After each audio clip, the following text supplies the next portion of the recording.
Kirk will fall in love on Star Trek, Strange New Worlds, but not with who you think. Lieutenant James T. Kirk Paul Wesley will be part of Star Trek, Strange New Worlds Season 3, and Kirk's bound to fall in love, but not necessarily with Lieutenant Lian Noonien Singh Christina Chong. Star Trek's Prime Universe Kirk joined Star Trek, Strange New Worlds Season 2 after Paul Wesley portrayed two previous versions of Captain Kirk from alternate timelines. Lt. Kirk is first officer of the USS Farragut, but every Star Trek fan knows that Starship is not Jim's first best destiny. Star Trek Strange New Worlds Season 2, Episode 3, Tomorrow and Tomorrow and Tomorrow made Kirk a tragic romantic hero. Lian fell in love with Captain Kirk from an alternate timeline when they time traveled to 21st century Toronto. Before Lian could set Star Trek's prime timeline right, she watched Kirk get shot to death by a Romulan named Sierra Adelaide Kane.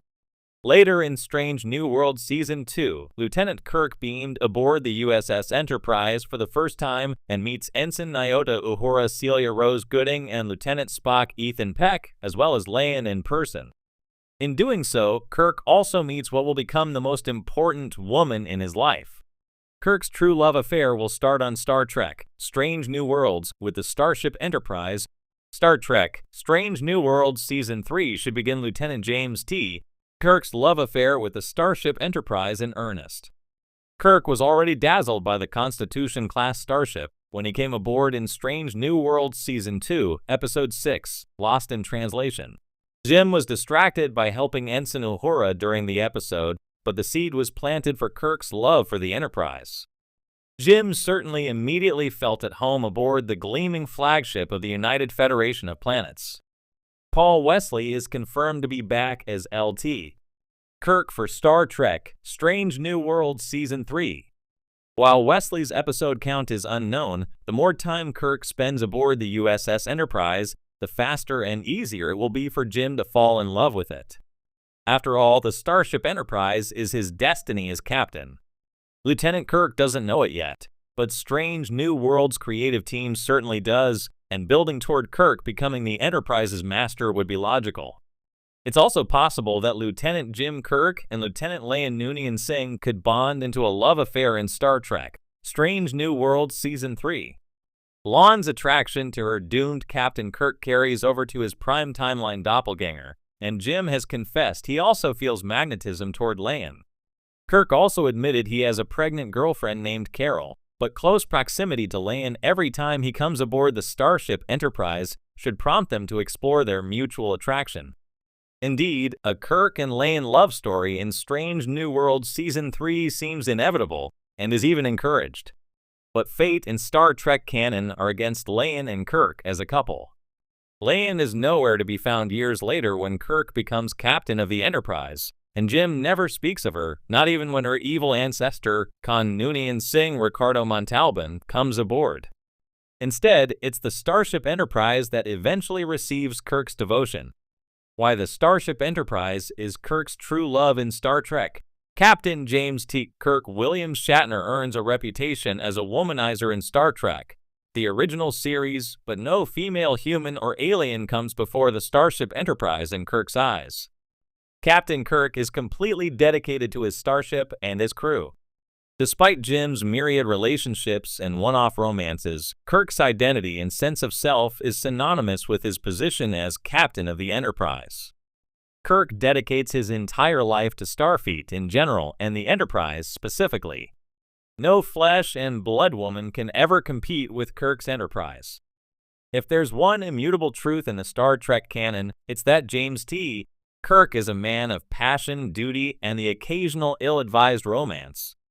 Ever since William Shatner swaggered onto the bridge of the USS Enterprise in 1966, Captain Kirk has been as famous for his interstellar flings as for his command decisions. From alien princesses to android doubles, Kirk's heart has charted as many strange new worlds as his starship has. But in Star Trek, Strange New Worlds, the rules are different. And the Kirk we meet here, still young, still climbing toward legendary status, is about to fall in love. Only not with who you think. Yes, Paul Wesley's portrayal of Lieutenant and later Captain Kirk in Strange New Worlds has already given fans a subtly different take on the iconic character. He's ambitious but cautious, charismatic but introspective, and still far from the polished Federation hero we remember. So when the series teased that Kirk will find love in an upcoming season, it's natural to assume we're getting another classic Star Trek romantic subplot. Maybe a visiting dignitary? A bold scientist? An alien whose culture challenges Kirk's Federation ideals?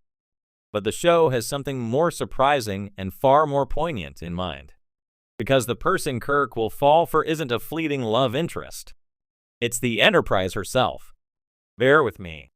In Strange New Worlds, we're witnessing the slow construction of the myth. Kirk is still serving aboard the USS Farragut during his early appearances. His interactions with Captain Pike Anson Mount and the Enterprise crew are filled with admiration, curiosity, and occasionally professional envy. The Starship Enterprise isn't just a vessel, it's an embodiment of exploration, freedom, and destiny. And as the series quietly charts Kirk's growing fascination with this ship and her crew, it becomes clear that the most significant love story of Kirk's life isn't with a person. It's with the captain's chair and everything it represents. Think about how Star Trek often frames Kirk's personal relationships. He's a man torn between individual connection and larger purpose. Carol Marcus, Miraminey, Edith Keeler, all loves he sacrifices in favor of duty. The woman he can never leave, however, is the Enterprise. And Strange New Worlds is planting the seeds of that lifelong devotion. His admiration for Pike's command style, his subtle deference to Spock's logic and Uhura's linguistic brilliance, his awe at the ship's capabilities. These aren't just professional interests. They are the budding of an epic romance between a captain and his ship. Of course, Strange New Worlds being what it is, the writers won't spell this out in such literal terms. Instead, we can expect an artful, layered arc in which Kirk's growing attachment to the Enterprise is paralleled with a more traditional romantic subplot, perhaps a fellow officer or a mission-based love interest. But as the audience watches Kirk's choices, the tension will become clear. He can't have both. And just as in the original series, duty will win. Yet here, because we're seeing it unfold in real time, the bittersweetness of that choice will land harder. Moreover, this interpretation offers Strange New Worlds a clever way to sidestep one of Star Trek's oldest tropes. While Kirk's romantic entanglements were a fixture of the 60s series, modern audiences are less charmed by the episodic love 'em and leave 'em formula. By reframing Kirk's narrative as a man gradually realizing that his truest passion is exploration itself, and that no romantic partner can compete with the call of command, Strange New Worlds honors canon while deepening it. It also retroactively enriches Kirk's later exploits, making his choices seem less like serial womanizing and more like a conscious, if painful, acceptance of what his life demands. There's also another wrinkle that Strange New Worlds is poised to explore: Kirk's relationship with Pike. As Kirk witnesses Pike's leadership, compassionate, collaborative, visionary, he is learning what kind of captain he wants to be. His fascination with the Enterprise isn't just with the hardware, but with the community aboard her. His love isn't merely with a ship, but with an idea that out here among the stars, it's possible to build a family bound not by blood, but by purpose. That, more than any romantic subplot, will shape the Kirk we know. By the time Paul Wesley's Kirk eventually takes command of the Enterprise and deliberately building,